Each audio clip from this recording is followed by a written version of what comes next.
अस्सलाम वालेकुम dear student, मेरा नाम टीचर मोहम्मद शाहजमानी और 9th क्लास बालाजी में हम चैप्टर नंबर 3 को डिस्कस कर रहे थे। और आज के हमारे टॉपिक है 3.2 whose name is aims and principle of classification. First of all, we discuss about the AIMS because it is a first word of 3.2 topic and we understood about this topic. What is AIMS? Word AIMS meaning purpose, plan, wish or target. Okay, तो मैं ज़रा सा उर्दू में बात करूँ। AIIMS क्या है? AIIMS कहते हैं मकसद को, कहते हैं किसी भी पर्पस को, कहते हैं टारगेट को, कहते हैं सोर्स को भी कह सकते हैं। ठीक है ना। एम्स कहते हैं पर्पस को, यानी कि मकसद क्या है क्लासिफिकेशन का। यार हम क्यों क्लासिफिकेशन करते हैं? बिकॉज वी कैन स्टडी, ताकि हम स्टडी कर सकें, एंड आल्सो आइडेंटिफाई इजीली, और हम किसी भी चीज़ को आइडेंटिफाई कर सकें आसानी के तौर पर। यही हमारा एम्स होता है। ठीक है ना, यही हमारा पर्पस होता है। There are so many aims of classification, बहुत सारे के एम्स होते हैं। अगर आप किसी बंदे से पूछे आपका क्या हो एम से, वो अपना राय बताएगा, और किसी दूसरे से पूछेंगे वो अपना राय बताएगा। जैसे कि मैं बता रहा हूँ एम्स ऑफ क्लासिफिकेशन, हम क्लासिफिकेशन की मदद से हम मेडिसिन बना सकते हैं। कुछ दूसरा बंदा बताएगा क्लासिफिकेशन की मदद से हम पौधों को क्रॉप कर सकते हैं। क्लासिफिकेशन की मदद से हम कोई भी चीज़, यानी कि बहुत सारे एग्जाम्पल्स हो गए एम्स ऑफ क्लासिफिकेशन, बहुत सारे एम्स होते हैं, पर्पस होते हैं। ठीक है ना, तो हम बता नहीं सकते हैं। करंटली जो स्पेशी रहती है ना in this world 1.5 million species, जो वर्ल्ड में स्पेशी करंटली एग्जिस्ट कर रही है वो 1.5 बिलियन स्पेशी। यार ये तो बहुत तादाद है। ठीक है ना, अल्लाह का करम है, यानी कि इसमें भी अल्लाह की भलाई होगी, इसको हम यहाँ नज़र नहीं मार रहे हैं। ठीक है ना, 1.5 मिलियन स्पेशी रह रही है। तो स्पेशी किसको कहेंगे? स्पेशी यानी कि जो भी एक, अगर आप ऐसे कर ले, यहाँ पे एक बॉक्स है। ठीक है ना, इस बॉक्स के अंदर मैं एनिमल को रखूँ, खालिस एनिमल को, यानी कि मैं यहाँ पे ह्यूमन को रख रहा हूँ, तो मैं इसको क्या कहलाऊँगा? ह्यूमन कहलाऊँगा, यानी कि ह्यूमन की स्पेशी है, होमो सेपियंस इसको कह सकते हैं। ठीक है ना, ह्यूमन की स्पेशी है, तो मैं इसको क्या कहूँगा? डेट इज़ कॉल्ड स्पेशी, यानी कि इसका जो मॉर्फोलॉजिकल स्ट्रक्चर है ना वो सेम है, तो इसकी बिहेव पे मैं क्या कहूँगा? That is called species. Species किसको कहते हैं? स्पेशी यानी कि किसी भी कोई भी आप चीज़ देखें और उसके मॉर्फोलॉजिकल स्ट्रक्चर सेम है, तो मैं इसको क्या बोलूँगा? डेट इज़ कॉल्ड स्पेशी बोलूँगा। ठीक है ना। तो जो साइंटिस्ट होते हैं ना, वो जो क्लासिफिकेशन करते हैं बेस ऑफ ग्रुप एंड सब ग्रुप की बेस पे करते हैं, और ग्रुपिंग को मैं क्या, साइंटिस्ट क्या कहते हैं? बायोलॉजिकल क्लासिफिकेशन करते हैं। बायो मीन्स लाइफ और लॉगस मीन्स स्टडी से निकला हुआ क्लासिफिकेशन, सिमिलर डिसिमिलरिटी के बेस को आप क्लासिफिकेशन कह सकते हैं। यानी कि ना, यानी कि लाइफ की क्लासिफिकेशन को हम क्या कहते हैं? बायोलॉजिकल क्लासिफिकेशन करते हैं। वो किस बेस पे की जाती है? ग्रुप एंड सब ग्रुप की बेस पे की जाती है। ग्रुप्स किसको कहते हैं? ग्रुप्स मीन्स मजमूए को कहते हैं। ग्रुप कहते हैं मजमुआ, यानी कि एक मजमुआ, लेकिन ग्रुप्स कहते हैं यानी कि बहुत सारे मजमुए को कहते हैं। और सब ग्रुप कहते हैं यानी कि उस मजमुए के एक पार्ट को हम क्या कह सकते हैं? सब ग्रुप कहते हैं। जैसे कि यूनिट होता है, एक एका होता है, और सब यूनिट यानी कि उसका, यानी कि छोटे के पार्ट को कहते हैं सब यूनिट कहते हैं। ठीक है ना। प्रिंसिपल ऑफ क्लासिफिकेशन क्या है? What is principle of classification? First of all discuss about the principle. What is principle? Principle कहते हैं word principle meaning means rule, यानी कि उसूल क्या है क्लासिफिकेशन का? There are so many convention, there are so many sources and there are so many rule of classification। बहुत सारे प्रिंसिपल क्लासिफिकेशन के। जैसे कि हम किसी भी चीज़ को आप आउटरनल स्ट्रक्चर देखकर आप क्लासिफिकेशन करें, जिसको हम कहते हैं मॉर्फोलॉजिकल स्ट्रक्चर, जिसको हम मॉर्फोलॉजी भी कह सकते हैं। वर्ड मॉर्फो मीन्स फॉर्म को कहते हैं, और स्ट्रक्चर को कहते हैं, यानी कि एक्सटर्नल स्ट्रक्चर भी कह सकते हैं। लॉगस मीन्स स्टडी, किसी भी चीज़ का एक्सटर्नल फंक्शन यानी कि एक्सटर्नल फीचर ऑर्गेनिज्म के हवाले से आप स्टडी करें, और उसके हवाले से आप उसके आउटरनल स्ट्रक्चर देखकर आप उसकी क्लासिफिकेशन करें, तो मैं इसको क्या कहूँगा? Principal of classification. ये भी एक प्रिंसिपल है, ये भी एक पर्पस है। ठीक है ना, ये भी एक रूल है क्लासिफिकेशन का। ठीक है ना। तो होमोलॉगस क्लासिफिकेशन भी कर सकते हैं, एनालॉगस भी क्लासिफिकेशन कर सकते हैं। अब मैं इसको समझाऊंगा थोड़ी देर के बाद। सबसे पहले मैं आपको एनाटॉमी, यानी कि anatomy means ana means part, tome means cut, यानी किसी भी पार्ट को आप कट करके और उसके ज़रिए भी आप क्लासिफिकेशन कर सकते हैं। ये भी एक प्रिंसिपल ऑफ क्लासिफिकेशन है। हिस्टोलॉजी यानी कि टिश्यूज़ के बिहेव भी आप क्लासिफिकेशन कर सकते हैं। ठीक है ना, ये भी एक प्रिंसिपल ऑफ क्लासिफिकेशन है।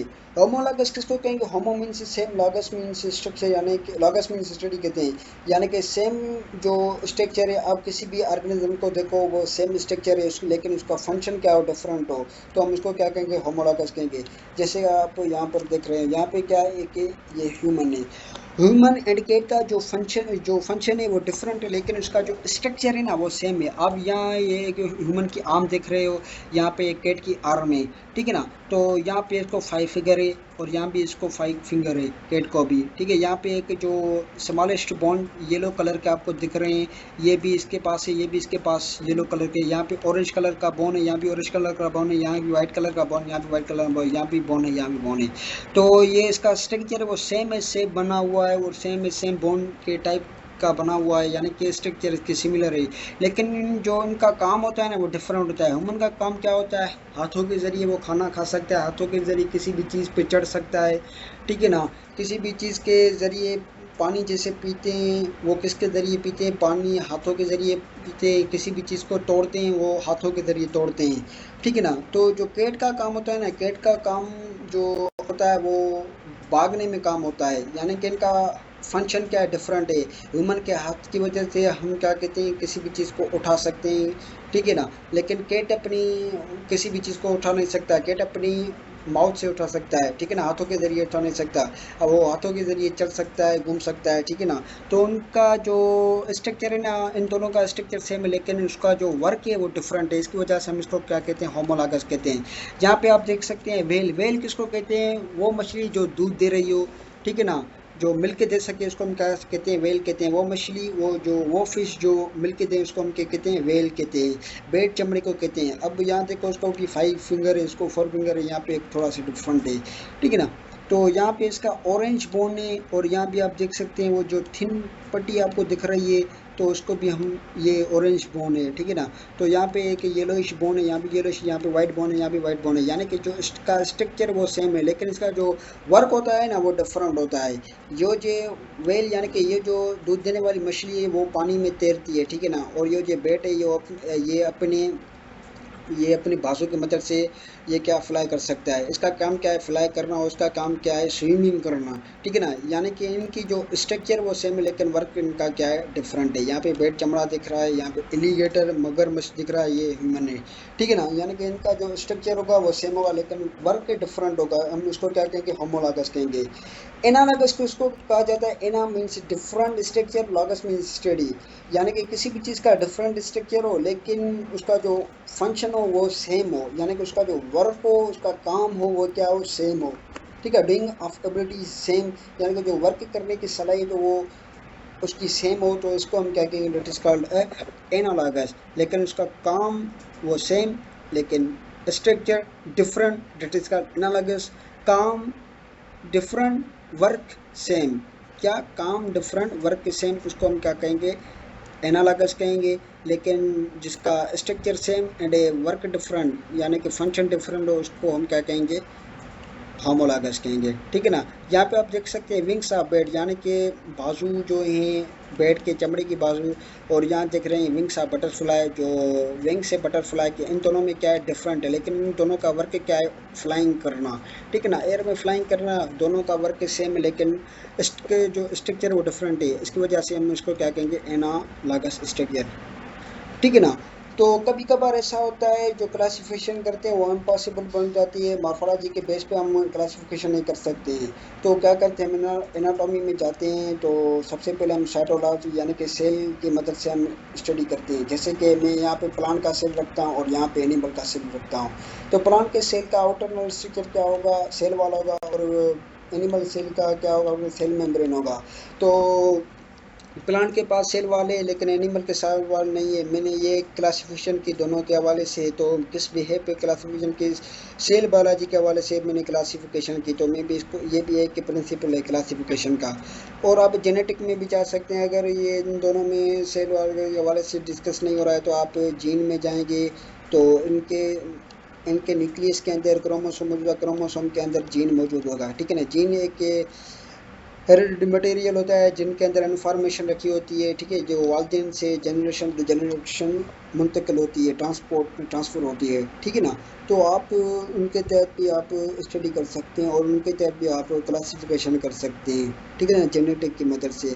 आप डेवलपमेंट पैटर्न की मदद से, डेवलपमेंट मेथड और पैटर्न की मदद से भी आप क्लासिफिकेशन कर सकते हैं। जैसे कि जो मेल से जब 23 क्रोमोसोम आते हैं, और हाफ ऑफ क्रोमोसोम फीमेल से भी आते हैं जिसको 23 कहते हैं। जो आपस में ये कॉम्बिनेशन होते हैं तो ज़ायगोट बनता है जिसको हम 46 क्रोमोसोम कहते हैं। ज़ायगोट के बाद एक मरले आते हैं बहुत सारे, जैसे ब्लास्टोला, गेस्टोला, माइटोसिस, मेयोसिस, ये सारे के सारे क्या है प्रोसेस है, ये एक पैटर्न है जिसकी मदद से डेवलपमेंट ऑफ बेबी होती है, बेबी की डेवलप होती है। आप इसकी मदद से भी आप क्लासिफिकेशन कर सकते हैं। Biochemistry, bio means life, chemistry means से यानी कि रिएक्टिविटी, रिएक्शन से यानी कि बहुत से सारे inside the human body reaction होते हैं, आप उसकी मदद से भी क्लासिफिकेशन कर सकते हैं। डेट्स ये सारे के सारे के प्रिंसिपल मकसद है, ठीक है ना, उसूल रूल से सोर्स से आप इसकी मदद से आप क्या कर सकते हैं, क्लासिफिकेशन कर सकते हैं। तो आज का लेक्चर हमारा AIIMS and principle of classification ख़त्म होने जा रहा है। मुझे उम्मीद है आपको ये आज का लेक्चर कंप्लीटली समझ में आया होगा। तो स्टूडेंट आप मेरे चैनल को सब्सक्राइब करो, लाइक करो और बेल आइकन दबाए ताकि जो नई वीडियो में आप बनाओ तो सबसे पहले आपके पास आ जाए, और इससे लेक्चर को शेयर भी करो ताकि दूसरे स्टूडेंट इसको देख सकें। अल्लाह हाफ़िज़ स्टूडेंट।